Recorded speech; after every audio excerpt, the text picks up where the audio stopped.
Top 10 की series का part number 2। इससे पहले भी मैंने इकोनॉमिक्स के टॉप 10 क्वेश्चन जो उत्तराखंड बोर्ड में आ सकते हैं बनाया था। आज फिर मैं लेके आया हूँ और 10 क्वेश्चन जो एग्ज़ाम में पूछे जा सकते हैं। ठीक है ना। पहले वाले वीडियो का लिंक इस वीडियो की डिस्क्रिप्शन में दिया गया होगा। ठीक है ना, आप देख सकते हैं। और पढ़ने के बाद यकीनन मैं कह सकता हूँ कि अगर इन दोनों वीडियो को आपने देख लिया पूरा पूरा तो आपके 40 से 50 नंबर तो कहीं नहीं गए, आना ही आना होता है। ठीक है ना। तो चलिए हम शुरू करते हैं टॉप 10 वीडियोस को। उससे पहले अगर सब्सक्राइब नहीं किया तो जरूर सब्सक्राइब कर लीजिए और हाँ, शेयर जरूर कीजिएगा अपने दोस्तों के बीच में जो कि एग्ज़ाम की फाइनल प्रिपरेशन कर रहे हैं, क्योंकि फाइनल प्रिपरेशन हम टचअप दे रहे हैं। 13 का पेपर है, आपका पेपर अच्छे से हो जाए। चलिए पहला क्वेश्चन की बात करते हैं। इस वीडियो में पहला क्वेश्चन मैंने जो रखा है वो है पैमाने के प्रतिफल का नियम। अब बात यह कि ये क्वेश्चन पहला क्यों रखा है। पहला इसलिए किया रखा है क्योंकि पिछले 2012 से लेके 2020 में तक, 21 में तो पेपर पूरा हुआ नहीं, तो एक क्वेश्चन हर साल बीच में 1 या 2 साल को छोड़ के हर साल पूछा गया है। तो आपके लिए इंपॉर्टेंट हो जाता है, इस क्वेश्चन को जरूर देखेंगे। पैमाने का प्रतिफल, सबसे पहले हमें इसके मीनिंग को समझने पड़ेगा कि पैमाने के प्रतिफल आखिर होता क्या है। पैमाने का प्रतिफल रियली में एक दीर्घकालीन अवधारणा है, यानी कि ये नियम दीर्घकाल में लागू होता है। दीर्घकाल का मतलब समझते होंगे 1 साल से अधिक का समय होता है। दीर्घकाल में लागू होता है। और दीर्घकाल में होता क्या है, दीर्घकाल में उत्पादन के जितने भी साधन होते हैं वो सारे परिवर्तनशील होते हैं, यानी कि सबको परिवर्तित किया जा सकता है क्योंकि इतना इनफ टाइम हो जाता है। अब उत्पादन के साधनों में अगर परिवर्तन किया जाएगा तो जाहिर सी बात है उत्पादन की मात्रा में भी परिवर्तन होगा। मात्रा में परिवर्तन होने के साथ साथ जो उत्पादन का पैमाना तैयार किया जाता है, उत्पादन का पैमाना भी परिवर्तित होगा। ऐसे में उत्पादन के पैमाने में होने वाले परिवर्तन के कारण इसको पैमाने के प्रतिफल का नियम कहा जाता है। पैमाने के प्रतिफल के नियम के अंतर्गत 3 नियम काम करते हैं। नंबर 1, पैमाने के बढ़ते प्रतिफल का नियम। नंबर 2, पैमाने के घटते प्रतिफल का नियम। और नंबर 3, पैमाने के स्थिर प्रतिफल का नियम। इन तीनों नियमों को थोड़ा थोड़ा सा जान लेते हैं। पैमाने के बढ़ते प्रतिफल का नियम क्या होता है। पैमाने के बढ़ते प्रतिफल का नियम का मतलब होता है जब उत्पादन के साधनों में जितना भी परिवर्तन करते हैं उसके तुलना में अगर उत्पादन के पैमाने में अधिक परिवर्तन होता है तो उस स्थिति को पैमाने के बढ़ते प्रतिफल का नियम। यूँ समझे कि अगर साधनों में अगर 10% का परिवर्तन करते हैं तो इसको तुलना में उत्पादन में 15 या 20% का परिवर्तन होता है। ऐसे में पैमाने के बढ़ते प्रतिफल का जो ग्राफ बनाया जाता है वो ऐसे बनाया जाता है। मात्रा ये हो गया और ये हो गया आपके साधन। तो साधन के परिवर्तन की तरह उत्पादन में ज़्यादा परिवर्तन होता है, इसलिए ग्राफ को थोड़ा सा नीचे डाउनवर्ड बनाया जाता है। ठीक है ना, ऐसे। तो ऐसे में हम देखेंगे कि साधनों में कम परिवर्तन हो रहा है और उत्पादन में अधिक परिवर्तन हो रहा है। ठीक है ना। दूसरे, पैमाने के घटते प्रतिफल का नियम। ये एक ऐसी अवस्था होती है जहाँ साधनों में जितना परिवर्तन होता है उसकी तुलना में उत्पादन में जो परिवर्तन होता है वो कम होता है। यानी कि अगर साधनों को 10% के बढ़ाया जाता है तो उत्पादन में मात्र 10 से कम 8 या 9% का परिवर्तन होता है। यहाँ पर जो ग्राफ बनता है वो सीधा खड़ा बनता है इस तरह से। अब यहाँ पर देख सकते हैं कि साधनों के बीच में जो ग्राफ आ रहा है, परिवर्तन का चेंज जो आ रहा है वो ज़्यादा आ रहा है, जबकि उत्पादन की मात्रा के बीच में जो चेंज आ रहा है वो कम आता है। और नेक्स्ट है पैमाने के स्थिर परिवर्तन का नियम। इस स्थिति में उत्पादन के साधनों में जितना परिवर्तन होता है उसके बराबर ही उत्पादन में भी परिवर्तन होता है, इसलिए इसको स्थिर साधन कहा जाता है, स्थिर प्रतिफल का। और यहाँ पर ग्राफ बिल्कुल सीधी रेखा में बनती है ताकि साधनों में और मात्रा में दोनों में बराबर अंतर देखा जा सकता है। ठीक है ना। तो आपको ग्राफ के साथ समझाना है तो ग्राफ जरूर बनाइएगा अपने एग्जाम में। इस वीडियो का दूसरा क्वेश्चन जो मोस्ट इम्पोर्टेंट रखा गया है, घटती सीमांत उपयोगिता के नियम। ये क्वेश्चन तो कोई भी बोर्ड हो, हर बोर्ड में लगभग लगभग पूछा जाता है क्योंकि इम्पोर्टेंट होता है। घटती सीमांत उपयोगिता का नियम की व्याख्या कीजिए, क्योंकि ये साथ घटती इसका दूसरा नाम होता है ह्रासमान। ह्रासमान सीमांत उपयोगिता का नियम की व्याख्या कीजिए, चित्र सहित व्याख्या कीजिए। तो मैं पूरा डिटेल से बताता हूँ। घटती सीमांत उपयोगिता का नियम रियल में इसको ऑस्ट्रिया के अर्थशास्त्री थे प्रोफेसर एच.एस. गोसेन ने प्रतिपादन किया था, इसलिए इसको गोसेन का प्रथम नियम भी कहा जाता है, क्योंकि उन्होंने उपयोगिता से रिलेटेड 2 नियम बनाए थे। अब इस नियम के अनुसार क्या है, इस नियम के अनुसार अगर हम किसी वस्तु के मानक इकाई मतलब एक जैसी किसी वस्तु के मानक इकाइयों का लगातार उपभोग करते हैं, किसी वस्तु की एक समान समरूप इकाइयों का लगातार उपभोग करते हैं, तो उससे प्राप्त होने वाली सीमांत उपयोगिता घटती जाती है। आप देखिए, कोई भी वस्तु ले लीजिए, किसी वस्तु का आप यूज़ करेंगे और सेम वस्तु का लगातार यूज़ करते रहेंगे, उससे मिलने वाली जो संतुष्टि होती है, ये इससे मिलने वाला जो रिलीफ होता है वो आपको धीरे धीरे कम होता चला जाएगा। आपको अगर मान लीजिए पनीर खाना पसंद, अगर डेली आपके लिए पनीर बनाया जाए तो एक समय ऐसा आएगा धीरे धीरे पनीर खाने का मन नहीं करेगा। तो यही है घटती सीमांत उपयोगिता का नियम, यानी कि इस नियम के अनुसार जो सीमांत उपयोगिता मिलती है वो धीरे धीरे घटती चली जाती है। ठीक है, और एक समय ऐसा आता है कि वो माइनस में पहुंच जाता है। फॉर एग्जांपल, अगर मान लीजिए क्वांटिटी लेते हैं और ये हम लेते हैं सीमांत उपयोगिता 1 2 3 4 5 6 7, और मान लीजिए सीमांत उपयोगिता पहले कितनी मिल रही, 30। ठीक है ना, 30 के बाद कितनी हो गई ये 18, 18 के बाद कितनी होगी 8, 8 के बाद कितनी होगी आपकी 4, फिर कितनी हो गई आपकी 0, फिर -4, फिर -10। तो यानी कि धीरे धीरे अगर उपयोगिता घटती चली जाती है तो इस स्थिति को हम जो है घटती सीमांत उपयोगिता नियम कहते हैं। अगर ग्राफिकल रूप में रिप्रेजेंट करना हो तो उसको कुछ इस तरह से करेंगे। ठीक है, 4 का डिफरेंस है, 4 के डिफरेंस में बना लीजिए। तो ग्राफ देखिए कुछ इस तरह से बनेगा, ऊपर से नीचे माइनस की ओर आता हुआ बनेगा। तो ये हो गया MU यानी कि सीमांत उपयोगिता नियम। ये माइनस में, क्योंकि -4 माइनस इस तरह से बनता चला जाएगा। ठीक है ना, क्यों? क्योंकि हम कभी भी सेम वस्तुओं से हमेशा बढ़ता हुआ सीमांत उपयोगिता नहीं ले सकते। नेक्स्ट क्वेश्चन है, कुल आगम, औसत आगम तथा सीमांत आगम की अवधारणा को स्पष्ट कीजिए। तीनों को थोड़ा सा एक्सप्लेन करना है आपको। तो सबसे पहले एक्सप्लेन किया जाए कुल आगम। टोटल रेवेन्यू कहते हैं, शॉर्टकट में बोलते हैं TU। कुल आगम का मतलब होता है बिक्री की सभी इकाइयों से प्राप्त आगम। अगर पास जितनी भी इकाइयां बेचने के लिए होता है, सबको बेचने के बाद जो कुल आगम प्राप्त होता है उसे हम कुल आगम कहते हैं। और यहाँ पर कुल आगम का फार्मूला बन जाता है, कुल आगम बराबर बिक्री की इकाइयां मल्टीप्लाई बाय प्रति इकाई कीमत, प्रति इकाई कीमत, यानी कि TU इक्वल टू बिक्री की इकाइयाँ Q मल्टीप्लाई प्रति इकाई कीमत मल्टीप्लाई बाई P। ठीक है, तो इसका फार्मूला बन जाता है कि जितनी इकाई आपने बेची, हर इकाई की कीमत कितनी मल्टीप्लाई कर दो, कुल आगम प्राप्त हो जाएगा। कुल का आगम के बाद आ जाता है आपका औसत आगम, एवरेज रेवेन्यू यानी कि AR। सॉरी, ये TU नहीं था, ये AR था। औसत आगम क्या होता है? औसत आगम औसत आगम एवरेज रेवेन्यू का मतलब होता है बिक्री की प्रति इकाई से प्राप्त आगम। यानी कि आपके पास जितनी बिक्री इकाइयाँ हैं, अगर प्रति इकाई हर एक इकाई को बेचे, एवरेज देखें, उससे जो मिलता है आगम उसे हम औसत आगम बोलते हैं। और औसत आगम को हम प्राप्त कर सकते हैं किससे?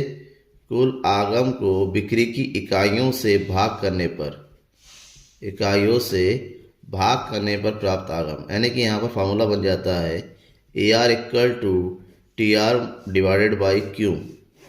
एक्चुअली में जब हम ए आर को टी आर से क्यों करते हैं, ये हमेशा कीमत के बराबर ही आता है, प्रति इकाई कीमत। इसका मतलब हुआ ए आर ही क्या होती है, पर वस्तु की प्रति इकाई कीमत होती है। नेक्स्ट जो है औसत आगम की बात, वो है सीमांत आगम, मार्जिनल रेवेन्यू।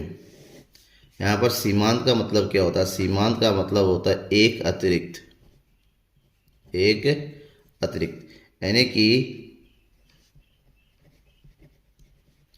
एक अतिरिक्त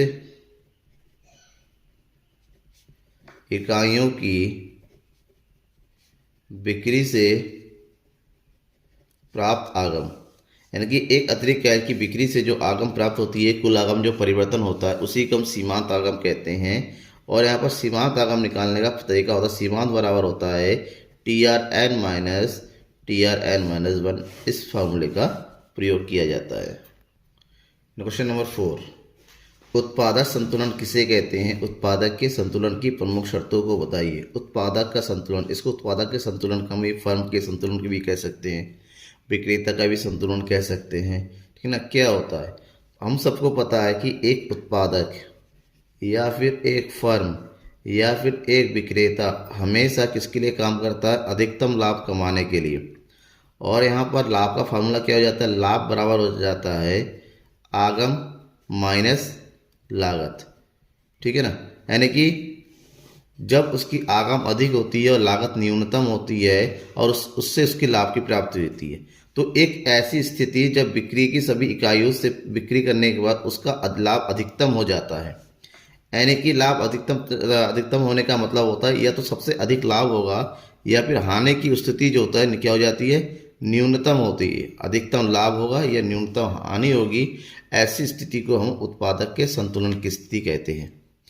और ये स्थिति तब होती है जब उत्पादन के संतुलन की कुछ शर्तें होती हैं, शर्तें पूरी हो जाए, ठीक है ना। अगर हम शर्तें की बात करें कि पूर्ण प्रतियोगिता की स्थिति के अंतर्गत उत्पादक का संतुलन कुछ इस तरह से शो किया जाता है, ठीक है। उत्पादक के संदर्भ पूर्ण प्रतियोगिता में हमेशा एम आर बराबर ए आर होता है, मार्जिनल रेवेन्यू और एवरेज रेवेन्यू बराबर होता है। और दूसरा जो लागत होती है, यानी कि सीमांत लागत, वो नीचे से ऊपर की कटती हुई होती है। तो यहाँ पर 2 पॉइंट होते हैं, एक पॉइंट ये होता है, दूसरा पॉइंट ये होता है, और ये सबसे अधिक लाभ की स्थिति होती है। तो पहले पॉइंट को छोड़ने दूसरे पॉइंट के बाद वाली स्थिति होती है, ये इसको बोलते हैं उत्पादक का संतुलन। क्योंकि इसके बाद अगर ये उत्पादन करेगा तो उसको लाभ नहीं होगा, हानि हो जाएगी। क्यों? क्योंकि इसके बाद जो है M C is greater than M R हो जाएगा और उससे पहले M C is smaller than M R है। तो एक ऐसी स्थिति जहाँ पर और अधिक उत्पादन करने पर हानि हो सकती है, उसे ही हम उत्पादन का संतुलन स्थिति कहते हैं। तो यहाँ पर उत्पादन के संतुलन की 3 प्रमुख शर्तें हैं। नंबर 1, एम आर और एम सी आपस में बराबर होना चाहिए। नंबर 2, एम सी वक्र एम आर को नीचे से काटता हुआ होना चाहिए। और तीसरी शर्त है कि एम सी वक्र संतुलन के बाद ऊपर की ओर बढ़ता हुआ होना चाहिए। अब ये इसलिए क्योंकि अब बढ़ता हुआ नहीं होता, हम कहेंगे तो पहला वाला भी तो बराबर हो रहा है, लेकिन पहले वाले के बाद लाभ होने की संभावना होती है या दूसरे वाले के बाद हानि। तो स्थिति हानि होने से बचाने के लिए होता है, लाभ होने के लिए नहीं। तो ये तो होने देना है, बट इस स्थिति के बाद और अधिक हमें बढ़ने नहीं देना है उत्पादन को, ठीक है। नेक्स्ट क्वेश्चन है, अर्थव्यवस्था की केंद्रीय समस्या का उल्लेख कीजिए। अर्थव्यवस्था की केंद्रीय समस्या किसे कहते हैं? हम सबको पता है कि प्रत्येक अर्थव्यवस्था में अर्थव्यवस्था की जो साधन होते हैं वो सीमित होते हैं, जबकि अर्थव्यवस्था में निवास करने वाले लोगों की जो आवश्यकताएं होती है वो कैसी होती हैं? असीमित होती है। तो सीमित साधन और असीमित आवश्यकताओं के कारण अर्थव्यवस्था में बहुत सारी समस्याओं का उत्पादन होता है। इन्हीं समस्याओं को पूरा करने के लिए अर्थव्यवस्था को 3 प्रमुख समस्याओं को सुलझाना होता है, तो जिसे अर्थव्यवस्था की केंद्रीय समस्याएं कहते हैं, ठीक है ना। और एक अर्थव्यवस्था में जो केंद्रीय समस्या होती है वो 3 प्रकार की होती है, 3 कैटेगरी में बांटा गया है केंद्रीय समस्याओं को, ठीक है ना। नंबर 1 होता है पहली समस्या, इसको बोलते हैं क्या उत्पादन करें और कितनी मात्रा में करे। दूसरी समस्या, उत्पादन कैसे करें, उत्पादन कैसे करें। और तीसरी समस्या है, उत्पादन किसके लिए करें। तो तीन समस्या है, तीनों को थोड़ा थोड़ा समझना है कि उत्पादन की जो पहली समस्या है तो क्या उत्पादन करे, वास्तव में चुनाव की समस्या है, क्योंकि सभी व्यक्तियों की आवश्यकताएं अलग अलग होती है। तो सबसे पहले इस बात का चुनाव करना पड़ता है कि इस मूलभूत आवश्यकताएं क्या है, यानी कि किन आवश्यकताओं को पूरा करना जरूरी है जिससे अर्थव्यवस्था के लोगों की जरूरतें पूरी हों, यानी कि मूलभूत आवश्यकताओं का चुनाव करना है, इसलिए इसको चुनाव की समस्या भी कहा जाता है। और उनको कितनी मात्रा में दिया जाना, कि उसकी आवश्यकता कितनी कितनी मात्रा में, इस बात का ध्यान में रखा जाता है। जबकि उत्पादन कैसे करे, ये तकनीक की समस्या है, तकनीक के चुनाव की समस्या है। मतलब मान लीजिए हमें पता चल गया कि किस वस्तु की आवश्यकता है लोगों को, अब उस वस्तु का उत्पादन आखिर करना कैसे है। क्यों? क्योंकि उत्पादन की जो तकनीक होती है दो प्रकार की होती है, एक होता है श्रम प्रधान और एक होती है पूंजी प्रधान। श्रम प्रधान तकनीक से रोजगार की स्थिति उत्पन्न होती है, लेकिन जो उत्पादन होता है उत्पादन कम होता है, उत्पादन प्रक्रिया धीमी होती है। पूंजी प्रधान प्रक्रिया में मशीनों का प्रयोग होता है, यहाँ पर रोजगार कम होता है लेकिन उत्पादन अधिक होता है। तो इन दोनों ही तकनीकों में से किस तकनीक का उपयोग किया जाए, ये दोनों का मिक्स किया जाए, इस बात का चुनाव करना होता है।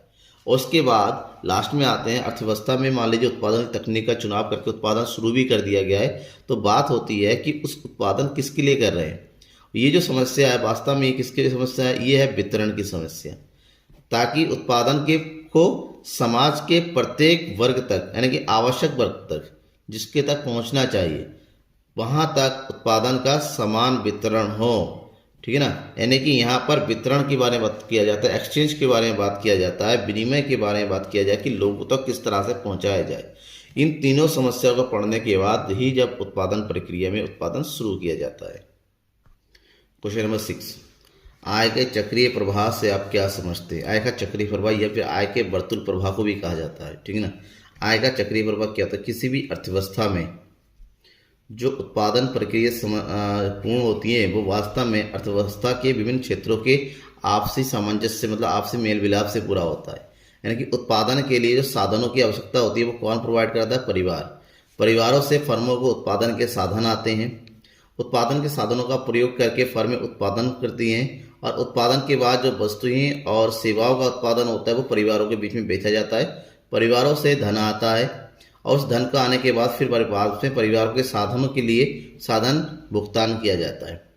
इस प्रकार से फर्मों से परिवार को, परिवार से फर्मों को जो है इस प्रकार से भुगतान प्राप्ति चलता रहता है। इससे जो है उत्पादन प्रक्रिया अच्छी होती है, और उत्पादन प्रक्रिया के बाद, उत्पादन होने के बाद उससे जो आय होती है वो उसका वितरण होता है। आय में वृद्धि होने के बाद लोग उस आय को क्या करते हैं, व्यय करते हैं अंतिम वस्तुओं पर। और व्यय करने का मतलब होता है इससे मांग में वृद्धि होती है, और जब मांग में वृद्धि होती है तो समाज फिर से उत्पादन प्रक्रिया में लगाया जाता है। उत्पादन अधिक होने से आय में वृद्धि होती है। इस प्रकार से एक चक्र चलना रखता है, इसी चक्र को आय का चक्रीय प्रवाह कहते हैं। इसको थोड़ा और अच्छे समझे कि ये जो चक्रीय प्रवाह होता है वास्तव में अर्थव्यवस्था के प्रमुख क्षेत्रों, यानी कि दो क्षेत्र हम कह सकते हैं, परिवार और फर्म के एक दूसरे के प्रति जो है सामंजस्य के कारण होता है। जैसे परिवार से फर्मों को दिया जाता है साधन यानी कि भूमि, पूंजी, श्रम। इन साधनों का प्रयोग करके फर्म परिवारों को देते हैं वस्तुएं एवं सेवाएं।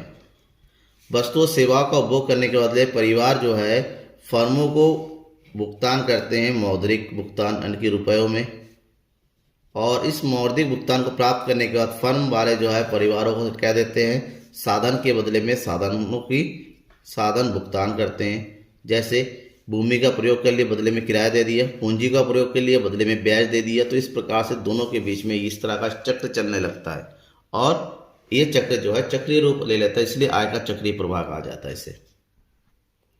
नेक्स्ट क्वेश्चन नंबर 7, सकल घरेलू उत्पाद किसे कहते हैं और इसकी विशेषता। वास्तव में जब आपके पास पूछा जाता है सकल घरेलू उत्पाद, केवल इतना ही लिखा रहता है, तो ध्यान में रखिएगा सकल घरेलू उत्पाद यानी कि जीडीपी, इसका मतलब होता है सकल घरेलू उत्पाद बाजार कीमत पर सकल घरेलू उत्पाद से होता है, यानी कि जीडीपी एमपी के बारे में पूछा जाता है।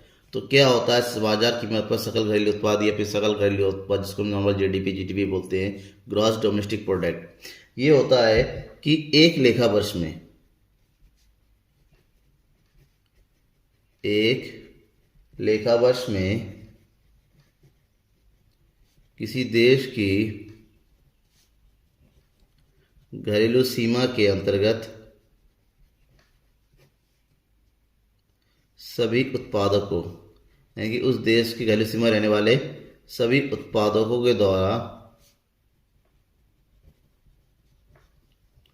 उत्पादित किए गए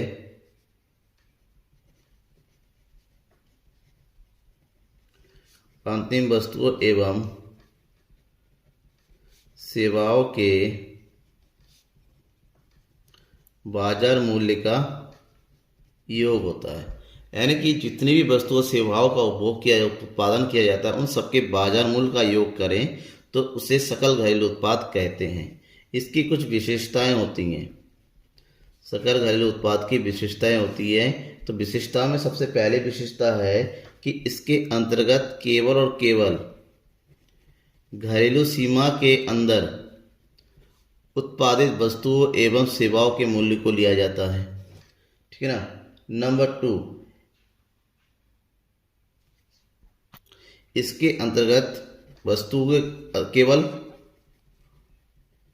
अंतिम वस्तुओं एवं सेवाओं का मूल्य शामिल किया जाता है। नंबर 3, यहाँ पर वस्तुओं और सेवाओं के बाजार मूल्य का योग किया जाता है, केवल उसके बाजार मूल्य को रखा जाता है। ठीक है ना। इसके अंतर्गत वस्तुओं के लेखांकन जो होता है केवल किसके लिए किया जाता है, एक लेखा वर्ष के लिए उसकी गणना की जाती है। तो ये उसकी कुछ प्रमुख विशेषताएं होती हैं जो आपको एग्जाम में लिखना होगा। सामूहिक मांग तथा सामूहिक पूर्ति को चित्र सहित स्पष्ट कीजिए। ध्यान में रखिएगा, लैंग्वेज का फर्क हो सकता है इस क्वेश्चन में, कि सामूहिक मांग की अवधारणा को बताइए, सामूहिक पूर्ति को अवधारणा को बताइए, अलग अलग पूछा सकता है, एक साथ पूछा सकता है। तो लैंग्वेज को ध्यान में रखिएगा, लैंग्वेज का फर्क हो सकता है। तो सबसे पहले हम बात करते हैं सामूहिक मांग की। सामूहिक मांग क्या है? सामूहिक मांग यानी कि एडी, इंग्लिश में बोलते हैं एग्रीगेट डिमांड। सामूहिक मांग वास्तव में किसी देश के निवासियों द्वारा, किसी देश के निवासियों के कुल मांग, यानी कि जो वस्तुओं और सेवाओं पर जो भी मांग किया सभी निवासियों द्वारा, उन सभी मांगों का योग होती है। ठीक है ना, सामूहिक मांग कहते हैं। और सामूहिक मांग ये जो है, सामूहिक मांग देश के नागरिकों के कुल व्यय को बताता है। ठीक है ना। और कुल व्यय दो प्रकार का होता है, ध्यान में होना चाहिए। एक होता है आपका उपभोग व्यय और दूसरा है आपका निवेश व्यय। इसका मतलब ये हुआ सामूहिक मांग हमेशा, यानी कि एडी उपभोग व्यय जिसको सी से दिखाते हैं और निवेश व्यय आई से दिखाते हैं। सामूहिक मांग सी प्लस आई, उपभोग व्यय और निवेश व्यय का कुल योग होता है। ठीक है ना। इन दोनों को मिला के ही हमारा सामूहिक मांग का निर्माण होता है। आज दूसरा क्वेश्चन होता है सामूहिक मांग के तत्व कौन कौन से, सामूहिक मांग के घटक। सामूहिक मांग का घटकों की बात करें तो दो प्रकार से कैटेगराइज कर सकते हैं। एक होता है बंद अर्थव्यवस्था में और दूसरा है खुली अर्थव्यवस्था में।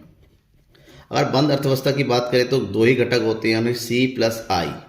जबकि खुली अर्थव्यवस्था के अंतर्गत सामूहिक मांग के 4 प्रमुख घटक होते हैं, जिसमें आ जाता है आपका उपभोग व्यय प्लस निवेश व्यय प्लस सरकारी व्यय प्लस शुद्ध निर्यात, यानी कि x माइनस एम।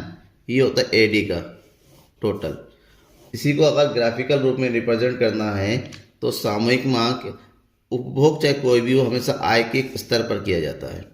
तो एक तरफ हम जो है आय को लेते हैं, एक तरफ जो है हम जो उपभोग व्यय को लेते हैं, एक तरफ निवेश व्यय, और उसका टोटल होता है एडी। ठीक है ना। आय 20, 40, 60, 80, 100, 120, 140, 160, 180।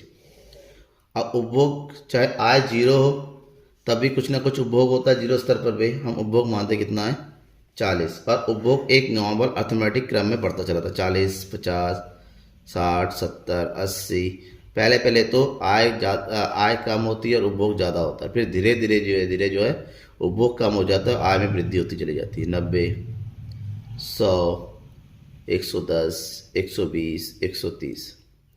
और अगर निवेश की बात करें तो निवेश क्या होता है, आय माइनस उपभोग, तो आय 0 है और अब अगर उपभोग कितना 40, तो आय निवेश क्या होगा यहाँ पर, कुछ नहीं। इसका मतलब निवेश एक अर्थव्यवस्था में क्या है, हमेशा समान रहता है, 40, 40, 40, 40, 40, 40, ठीक है ना। अब इन दोनों का टोटल होता है हमारा एडी, एग्रीगेट डिमांड, कुल, यानी कि ये होगी 80, 90, 100, 110, 120, 130, 140, 150, 160, 170। एक जगह ऐसा होता है कि आय की तुलना में एग्रीगेट डिमांड क्या हो जाता है, कम हो जाता है। ग्राफिकल रूप में रिप्रेजेंट करते हैं तो कुछ इस तरह से होगा, क्योंकि अर्थव्यवस्था में निवेश का स्तर हमेशा समान रहता है, तो यहाँ पर आएगा आई। जो उपभोग होता है वो 0 से स्टार्ट कभी नहीं होता है, जहाँ पर हमारा, क्योंकि आय के एक स्तर पर हमेशा कुछ ना कुछ व्यय जरूर होगा, तो यहाँ से स्टार्ट होगा, ये होगा सी। और इन दोनों का टोटल होता है एग्रीगेट डिमांड सी और आई का, तो यहाँ पर होगा आपका एडी, ठीक है। इसी क्वेश्चन का अगला भाग, सामूहिक पूर्ति, एग्रीगेट सप्लाई क्या होता है। सामूहिक पूर्ति का मतलब एक देश में रहने वाले सभी उत्पादकों द्वारा बेची गई वस्तुओं सेवाओं की मात्रा।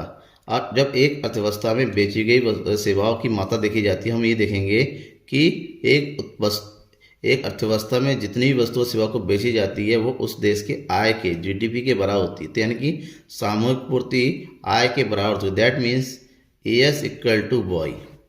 और यहाँ पर एएस के दो घटक होते हैं, एक होता है आपका उपभोग व्यय प्लस दूसरा होता है सेविंग। तो ऐसे हम क्यों कहें कि किसी भी राष्ट्र का जो है सामूहिक पूर्ति उस राष्ट्र के जो है आय के बराबर होती है, और यहाँ पर आय जो होता है उस राष्ट्र के उपभोग व्यय और जो है बचत के बराबर होती है, ठीक है। ये ध्यान में रखिएगा आप लोग। अब बात आती है, क्योंकि यहाँ पर ये आपका एएस और वाई यानी कि सामूहिक पूर्ति और आय हमेशा बराबर होती है, तो इसको हम इस तरह से रिप्रेजेंट कर सकते हैं। एक तरफ हो गया आय, दूसरा हो गया आपका उपभोग, बचत और सामूहिक पूर्ति। आय 0 से शुरू होता है, 0, 20, 40, 60, 80, 100, 120, 140 और 160। वहीं पर हम उपभोग को लेते सेम, 40, 50, 60, 70, 80, 90, 100, 110, 120। तो बचत क्या होता है, बचत मतलब होता है एस बराबर हो जाता है वाई माइनस सी। बचत आय का ही भाग होती है, यानी कि 0 में से 40 गया, -40, -30, -20, -10, 0, 10, 20, 30, 40। अब इन दोनों का टोटल देखिए, 40 में से 40 दिया 0, 20, 40, 60, 80, 100, 120, 140 और 160। इसका मतलब साफ है कि आय के बराबर ही हमेशा सामूहिक पूर्ति होती है। और ग्राफिकल रूप में रिप्रेजेंट करें अगर हम, तो जो सामूहिक पूर्ति होती है हमसे 0 स्टार्ट होकर सीधी रेखा में बढ़ती है इस तरह से आगे की ओर, ठीक है ना, 45 डिग्री के कोण बनाते हुए।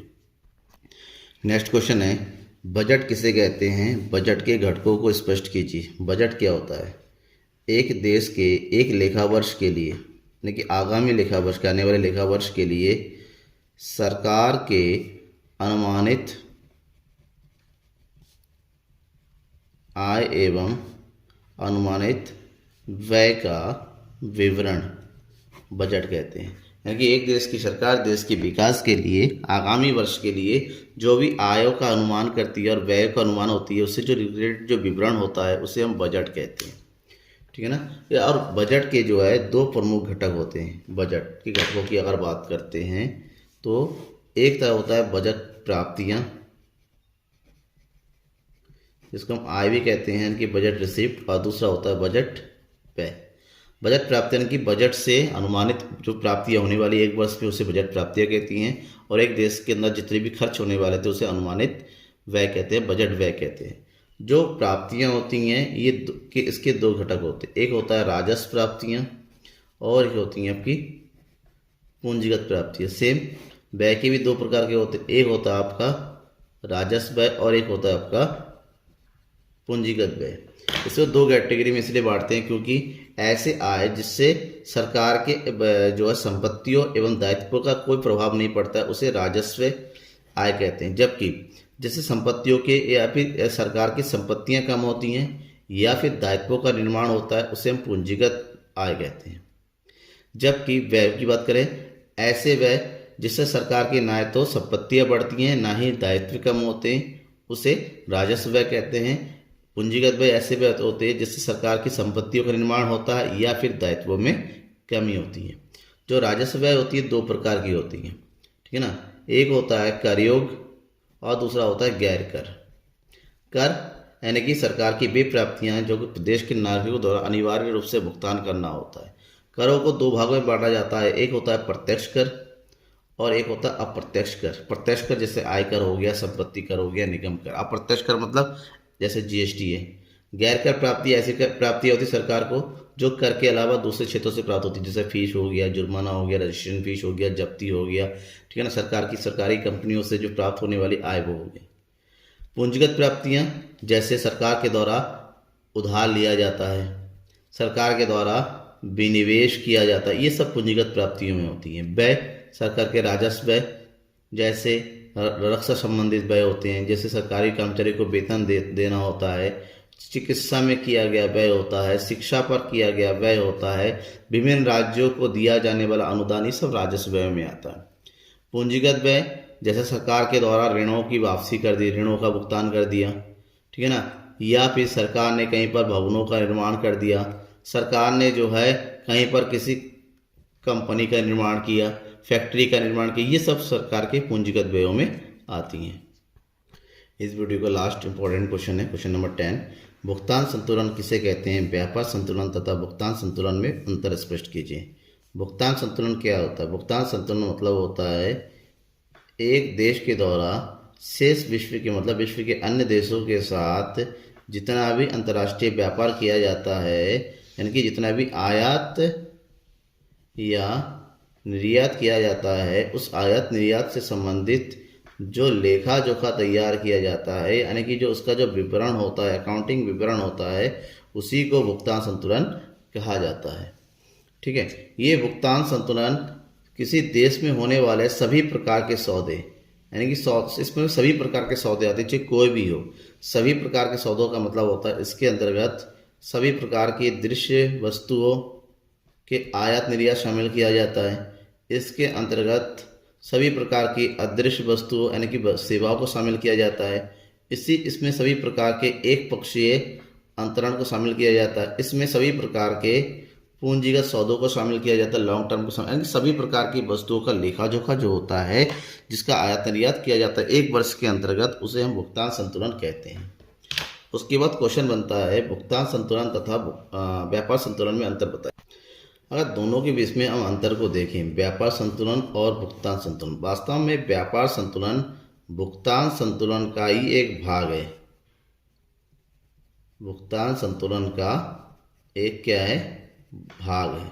ये इसलिए होता है क्योंकि व्यापार संतुलन के अंतर्गत केवल और केवल देश के दृश्य वस्तुओं के आयात और निर्यात को शामिल किया जाता है।